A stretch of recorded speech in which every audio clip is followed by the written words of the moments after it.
15 વર્ષથી પાલેજમાં જૂના અને જાણીતા computer, laptop, CCTV camera service, printer repairing તેમજ નવા અને જૂના કોમ્પ્યુટર લે વેચ કરનાર. એડમિશન ફોર્મ તેમજ તમામ સરકારી ફોર્મ ઓનલાઈન ભરી આપવામાં આવશે. નબીપુર ખાતે વિવિધ સરકારી યોજનાઓ માટે જન કલ્યાણ શિબિર યોજાઈ.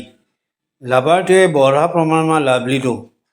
ભરૂચના નબીપુર ગામ તેમજ તેની આસપાસની સ્થાનિક જનતાને વિવિધ સરકારી યોજનાઓનો લાભ એક જ સ્થળે અને સરળતાથી મળી રહે તે હેતુથી નબીપુર ખાતે જન કલ્યાણ શિબિરનું વિશેષ આયોજન નબીપુર પ્રાથમિક કુમાર શાળા ખાતે કરવામાં આવ્યું હતું. આયોજિત શિબિર દરમિયાન સામાન્ય નાગરિકોને મૂંઝવતા વહીવટી પ્રશ્નો અને સરકારી યોજનાઓને લગતી કામગીરી એક જ સ્થળ પર હાથ ધરવામાં આવી હતી, જેમાં રેશન કાર્ડમાં નવા નામ ઉમેરવા, કમી કરવા કે અન્ય સુધારાની પ્રક્રિયા, ગંગા સ્વરૂપા આર્થિક સહાય યોજનાના નવા ફોર્મ ભરવા તેમજ માર્ગદર્શન અપાયા. વિધવા સહાય યોજનાનો લાભ મેળવતા ચાલુ લાભાર્થીઓ માટે જરૂરી ઈ-કેવાયસીની કામગીરી કરાઈ હતી અને સરકારની અન્ય વિવિધ લોક કલ્યાણ અને યોજનાઓની સચોટ માહિતી અને જરૂરી વહીવટી સહાય યોજનાઓની વિસ્તૃત જાણકારી અપાઈ હતી. આયોજકો દ્વારા નબીપુર અને આજુબાજુના તમામ ગામોની જનતાને વહીવટી ધક્કાઓથી બચવા અને પોતાના જરૂરી સરકારી કામો પૂર્ણ કરવા માટે આ શિબિરમાં મોટી સંખ્યામાં ઉપસ્થિત રહી લાભ લેવા અપીલ કરવામાં આવી હતી, જેનો જનતાએ પૂરો લાભ ઉઠાવ્યો હતો. આયોજિત કાર્યક્રમમાં ભરૂચ જિલ્લા વહીવટીતંત્ર, ભરૂચ જિલ્લા અને તાલુકા પંચાયતના સભ્યો, નબીપુરના સરપંચ, ડેપ્યુટી સરપંચ, ગ્રામ પંચાયત નબીપુરના સભ્યો, ગામના પ્રતિષ્ઠિતો, નબીપુર ગામના તલાટીઓ ઉપસ્થિત રહ્યા હતા. કાર્યક્રમને સફળ બનાવવા બદલ નબીપુર ગ્રામ પંચાયતે તમામ વહીવટીતંત્ર અને પ્રજાનો આભાર વ્યક્ત કર્યો હતો. પાલેજ ટાઈમ્સ, ભરૂચ. આ જન કલ્યાણ શિબિર એટલે 2047 સુધી વિકસિત ભારત, સંપૂર્ણ વિકસિત ભારતનું લક્ષ્ય છે કે 2047માં આપણી આઝાદીને 100 વર્ષ પૂરા થાય છે.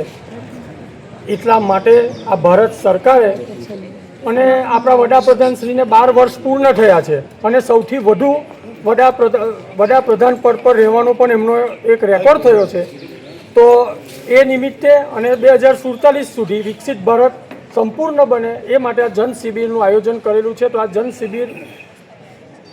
કલ્યાણ શિબિરમાં ઉપસ્થિત આપણા નબીપુર સર્કલ ઓફિસર હરેશભાઈ,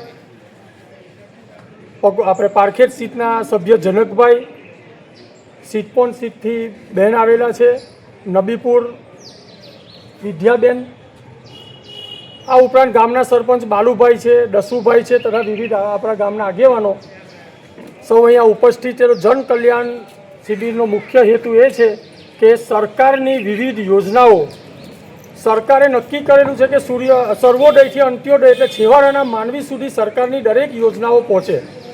સરકારની યોજનાઓ જો તમને જણાવીએ તો બાળક જન્મે તો સ્મશાને ધામમાં જાય ત્યાર પછી પણ એમને આપણે જીવન જ્યોતિ વીમા યોજના હેઠળ આપણે અકસ્માત, કુદરતી મૃત્યુ અને અકસ્માત મૃત્યુમાં એમને 2 લાખ રૂપિયાનો પણ એમને વીમો મળે છે.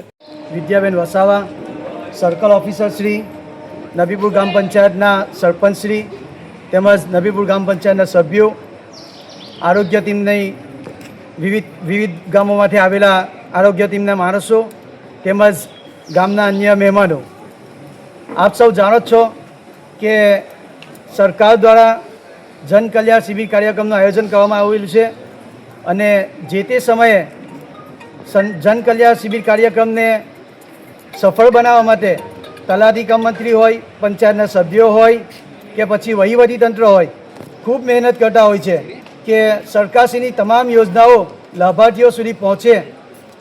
તો તે માટે તંતોડ મહેનત કરીને કાર્યક્રમને સફળ બનાવવા માટે પ્રયત્ન કરતા હોય છે.